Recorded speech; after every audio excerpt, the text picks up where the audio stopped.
Or থাকে, দুইটি বাক্যের মধ্যে অর থাকে, অর মানে হচ্ছে অথবা, দুটি বাক্যের মধ্যে অর থাকলে সেই বাক্যটা হবে কম্পাউন্ড। যেমন এখানে একটা উদাহরণ নিয়েছি, টেল দ্য ট্রুথ, সত্য কথা বলো, অর অথবা ইউ উইল বি পানিশ, তোমাকে শাস্তি দেওয়া হবে। তাহলে এটা একটা বাক্য, এটা একটা বাক্য, মাঝখানে অর, এই জন্য এটা হচ্ছে কম্পাউন্ড বাক্য। এইটাকে যখন সিম্পল করব তখন আমরা মনে রাখতে হবে যে অরের পরিবর্তে উইদাউট ব্যবহার করতে হবে এবং প্রথম ভার্বের সাথে ভার্ব প্লাস আইএনজি দিতে হবে। তাহলে শুরু করি, আমরা এটাকে সিম্পল করব। তাহলে ভার্বের প্রথমে আগে কি বলতে হবে, অর থাকলে উইদাউট ব্যবহার করতে হবে। তাহলে আমরা এই অরের পরিবর্তে কি করব, উইদাউট ব্যবহার করব, উইদাউট,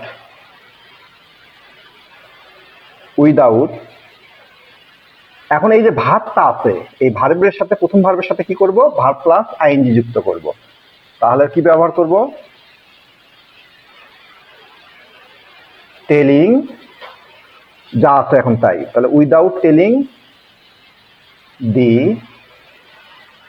ট্রুথ, কমা, যা আছে ইউ উইল বি পানিশড।